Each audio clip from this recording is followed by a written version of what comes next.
When an avoidant rejects someone, their conscious mind feels relief and validation that they've maintained their independence and avoided potential emotional entanglement. But beneath this surface satisfaction lies, a complex web of contradictory desires that the avoidant themselves rarely recognize or acknowledge. What they secretly wish their rejected partner would do defies everything most people understand about rejection dynamics and reveals the profound internal conflict that drives avoidant behavior. The typical response to avoidant rejection follows a predictable pattern that actually reinforces the avoidant's defensive strategies. Most people react with pursuit, pleading, attempts to convince the avoidant they've made a mistake, or angry demands for explanation and closure. These responses trigger the avoidant's fundamental belief that relationships are about power struggles and emotional manipulation, confirming their decision to reject and strengthening their resolve to maintain distance. But what the avoidant secretly wishes for is something entirely different, something that challenges their core assumptions about relationships while respecting their stated boundaries. They wish their rejected partner would do the one thing that most people consider impossible after rejection: genuinely accept the decision with grace and dignity, then proceed to live an authentically fulfilling life that demonstrates complete emotional independence from the outcome of their connection. This desire stems from the avoidant's deepest psychological need that remains largely unconscious. They desperately want to be proven wrong about their fundamental beliefs about relationships and human nature. They want evidence that genuine love exists without possession, that emotional connection is possible without loss of autonomy, that someone can care about them without making that care a burden or obligation. The rejection becomes a test designed to discover whether their partner embodies these rare qualities. When someone responds to avoidant rejection with immediate acceptance and emotional maturity, something unprecedented happens in the avoidant's psychological landscape. Their entire defensive framework is built around the assumption that people who claim to love them will eventually reveal themselves to be manipulative, needy, or unable to respect boundaries. Grace under rejection short-circuits this assumption completely, forcing the avoidant to confront the possibility that their defensive strategies might be protecting them from something that isn't actually threatening. The avoidant secretly wishes their rejected partner would say something like, "I understand and respect your decision. I enjoyed getting to know you, and I wish you well in whatever path feels right for you." This response accomplishes something that pursuit or anger never could. It demonstrates the emotional maturity and self-sufficiency that the avoidant finds genuinely attractive, but rarely encounters in romantic contexts. More importantly, the avoidant wishes their rejected partner would then disappear gracefully from their immediate awareness, while clearly moving forward with their own life goals and happiness. Not disappearing out of hurt or spite, but disappearing because they genuinely have a full, satisfying life that doesn't require the avoidant's participation to be meaningful. This demonstration of authentic independence challenges the avoidant's unconscious belief that people who are attracted to them must be fundamentally needy or incomplete. The avoidant's secret wish includes seeing evidence, perhaps through mutual friends or social media, that their rejected partner is thriving, pursuing interesting goals, forming new connections, and generally embodying the kind of emotional freedom and self-direction that the avoidant values in themselves. This isn't about making the avoidant jealous. It's about proving that rejection didn't diminish the person's sense of self-worth or derail their capacity for happiness. This response pattern appeals to the avoidant because it reflects their own idealized version of how they would handle rejection. The avoidant prides themselves on their ability to move on quickly from romantic disappointments, to maintain their emotional equilibrium regardless of external circumstances, to find fulfillment through personal achievements rather than relationship outcomes. When someone else demonstrates these same qualities, it creates a sense of recognition and respect that the avoidant rarely experiences. The avoidant experiences a profound cognitive dissonance when someone responds to their rejection with genuine equanimity and continued personal growth. Their unconscious expectation is that rejection will reveal the other person's true nature, their neediness, their inability to handle disappointment, their lack of genuine self-worth. When these expected weaknesses fail to materialize, the avoidant is forced to reconsider their fundamental assumptions about both the individual and human nature more broadly. This cognitive dissonance often manifests as unexpected preoccupation with the rejected partner's response. The avoidant finds themselves thinking about the person more than they anticipated, not because they regret their decision, but because the person's behavior doesn't fit into their established categories for understanding human motivation. They begin to wonder whether this individual might represent something genuinely different from their previous romantic experiences. The avoidant also secretly wishes that their rejected partner would maintain friendly, casual contact if they move in the same social circles, but without any underlying agenda to rekindle romantic connection. They want to see that the person can be genuinely warm and interested in their well-being without making it about unfinished romantic business. This kind of mature friendship demonstrates emotional sophistication that the avoidant finds both attractive and unthreatening. This wish for continued friendly interaction reveals the avoidant's genuine appreciation for the connection they shared, even if they couldn't allow it to develop romantically. The avoidant rarely experiences relationships that can transition gracefully from romantic possibility to platonic friendship, because most people either disappear entirely after rejection or maintain contact with obvious hopes for romantic reconciliation.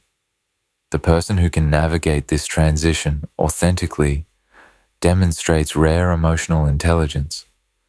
What the avoidant doesn't consciously realize is that their secret wish reveals their own attachment, longings disguised as admiration for independence. They're not actually attracted to emotional unavailability or indifference. They're attracted to the security of knowing someone can love them without trying to control, possess, or fundamentally change them. The person who responds to rejection with grace embodies the possibility of safe love that the avoidant has been seeking all along. The avoidant's psychological structure requires them to test potential partners through rejection to determine whether those partners can provide the emotional safety necessary for genuine connection. Most people fail this test by responding with behaviors that trigger the avoidant's abandonment fears or engulfment terrors. The person who passes the test by demonstrating authentic emotional independence proves they might be capable of the kind of relationship the avoidant actually wants, but doesn't know how to ask for directly. This testing through rejection serves another crucial function in the avoidant's psychological economy. It allows them to maintain their sense of control and power while secretly hoping to discover someone who doesn't require their control to maintain their own emotional stability. The avoidant wants to find someone who is genuinely choosing them rather than needing them, and rejection becomes their method for distinguishing between these two motivations.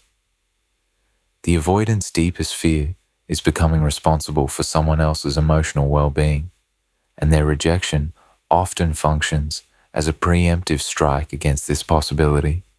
When someone responds to rejection by maintaining their own emotional stability and continuing to pursue their personal goals, it demonstrates that a relationship with this person wouldn't require the avoidant to become an emotional caretaker or the primary source of their partner's happiness.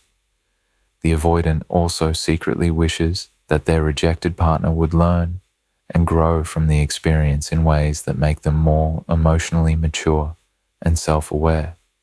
They want to see evidence that the rejection served as a catalyst for positive development rather than a source of lasting damage or resentment.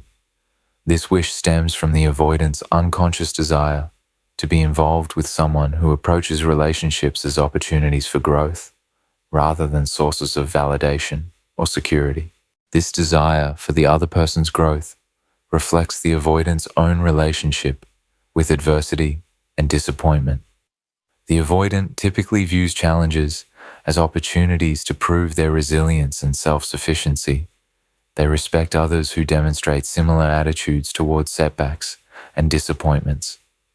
The person who can extract value and learning from rejection, rather than simply suffering through it, earns the avoidant's genuine admiration.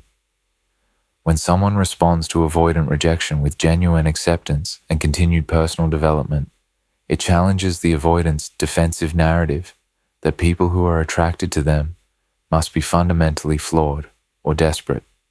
Instead, it suggests that healthy, self-actualized individuals might also find them attractive, which opens up possibilities for connection that don't require the avoidant to compromise their sense of autonomy or superiority.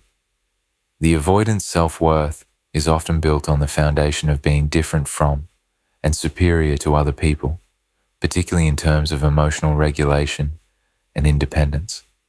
When someone demonstrates these same qualities in response to rejection, it creates both threat and attraction. The threat comes from having their uniqueness challenged. The attraction comes from recognizing someone who might truly understand and appreciate their perspective. The avoidant secretly wishes their rejected partner would demonstrate that the connection they shared had value and meaning without making that value dependent on a specific outcome. They want acknowledgement that the experience was worthwhile in itself, rather than only valuable if it led to a committed relationship. This perspective aligns with the avoidant's own tendency to compartmentalize experiences and find meaning in temporary connections without requiring permanence. This desire for acknowledgement without expectation reflects the avoidant's complex relationship with intimacy. They genuinely value deep connections and meaningful interactions, but they struggle with the traditional relationship escalator that assumes increasing intimacy must lead to increasing commitment and interdependence. The person who can appreciate what was shared without demanding what might be demonstrates an understanding of intimacy that feels safe to the avoidant. The avoidant often experiences genuine grief about their inability to sustain romantic connections, even though they're the ones making the choice to end them. They wish they could maintain the beautiful moments and deep conversations without the pressure and expectations that typically accompany romantic development. The person who can honor what was shared without demanding what wasn't offered provides a template for how relationships might feel different. The avoidant also secretly wishes that their rejected partner would maintain their own standards and boundaries in future relationships, refusing to settle for less than they deserve. The avoidant wants to see that the rejection didn't lower the person's self-worth or make them more willing to accept poor treatment from others. This wish reveals the avoidant's genuine care for people they've connected with, even when they can't offer the type of relationship those people might want. This concern for the other person's future well-being often surprises the avoidant themselves. They expect to feel indifferent after rejection, but they often find themselves genuinely hoping that the person will find happiness and fulfillment. This unexpected care can be confusing for the avoidant, who interprets their concern as evidence that they made the right decision in rejecting romantic involvement before it could become more complicated. The avoidant's secret wish that their rejected partner would thrive independently serves as a form of retroactive validation for their decision. If the person goes on to create a fulfilling life that doesn't depend on romantic partnership for meaning, it confirms the avoidant's belief that their rejection was actually a service rather than a harm. This allows the avoidant to maintain positive feelings about the connection without guilt or regret about its outcome. The avoidant needs to believe that their choices don't cause lasting harm to others, because acknowledging such harm would contradict their self-image as someone who makes rational, beneficial decisions. The person who demonstrates resilience and continued growth after rejection helps the avoidant maintain this self-image, while also proving that they're capable of making good judgments about people's character and potential. What the avoidant doesn't fully understand is that their secret wishes reveal their own template for the kind of person they could actually build a lasting relationship with, the qualities they hope to see in someone who handles rejection well: emotional maturity, genuine independence, capacity for growth, ability to appreciate connection without demanding possession, are exactly the qualities that would make them feel safe enough to risk deeper intimacy. The avoidance rejection often serves as an unconscious screening process designed to identify individuals who possess these rare qualities.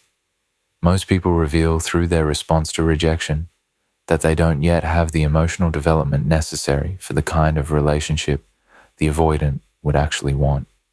The few who respond with genuine grace and continued personal growth prove they might be capable of the safe, respectful intimacy the avoidant secretly craves. The irony is that the people most likely to respond to rejection with this kind of emotional maturity are also the least likely to pursue the avoidant aggressively in the first place. They typically respect initial signs of disinterest and don't push for connection where it isn't clearly welcome. This creates a dynamic where the avoidant rarely gets to see their ideal response to rejection, because the people capable of that response usually don't create situations requiring it. When someone does respond to avoidant rejection in this ideal way, it often creates a profound shift in the avoidant's perception of both the individual and relationships in general. They begin to see that person as fundamentally different from their usual romantic prospects, someone who might actually be capable of the secure, autonomous connection they've been seeking. This recognition can motivate the avoidant to reconsider their decision, or at least remain open to future possibilities. The avoidant's experience of watching someone handle rejection with grace often becomes a turning point in their understanding of what healthy relationships might look like. They begin to see that it's possible for two people to connect deeply without losing themselves, to care about each other without becoming dependent, to share intimacy without sacrificing autonomy. This revelation can plant seeds for future growth and different choices. The avoidant's secret wish for graceful acceptance of rejection also reflects their deep fear of being responsible for someone else's emotional pain. When people respond to their rejection with obvious hurt, anger, or desperate attempts to change their mind, it confirms the avoidant's belief that romantic connection inevitably leads to harm. The person who responds with equanimity demonstrates that connection doesn't have to result in damage, which challenges one of the avoidant's core justifications for maintaining distance. This fear of causing harm often paralyzes the avoidant in relationships, creating a self-fulfilling prophecy where their fear of hurting someone leads them to behaviors that actually do cause hurt. The person who demonstrates resilience in the face of rejection helps break this cycle by proving that the avoidant's choices don't have to be devastating to others. This realization can free the avoidant to make relationship decisions based on genuine compatibility rather than fear of consequences. The person who embodies the avoidant's secret wish, accepting rejection gracefully, maintaining dignity, continuing to thrive independently, growing from the experience, essentially becomes the living proof that the avoidant's fears about relationships might be unfounded. They demonstrate that it's possible to care about someone without being destroyed by their unavailability, to value connection without requiring possession, to maintain self-worth independent of romantic outcomes. This realization can be transformative for the avoidant, though it often takes time to fully integrate. Seeing someone embody these qualities challenges their fundamental assumptions about human nature and romantic dynamics. It plants seeds of possibility that can eventually grow into willingness to risk deeper connection, though this process typically happens on the avoidant's timeline rather than their former partners. The avoidant wishes for this specific response because it represents everything they value in themselves, reflected back through another person's behavior. It confirms that the qualities they've developed, independence, emotional regulation, ability to find fulfillment through personal achievement are not only possible, but attractive in others. This mutual recognition of shared values can create the foundation for a different kind of connection than the avoidant has previously experienced. Understanding what the avoidant secretly wishes for after rejection provides a roadmap for anyone seeking to maintain their dignity and emotional health while potentially leaving the door open for future connection. It's not about manipulation or playing games, but about embodying the authentic emotional maturity that makes healthy relationships possible. Whether or not it leads to reconnection with the specific avoidant who rejected them, this approach invariably leads to personal growth and better relationship dynamics in the future. The ultimate irony is that the response the avoidant secretly wishes for is also the response that serves the rejected person's highest interests. Growing from the experience, maintaining dignity, continuing to pursue personal fulfillment, and developing greater emotional maturity benefits everyone involved, regardless of any future romantic outcomes. It's the rare situation where what serves one person's hidden desires also serves the other person's authentic well-being.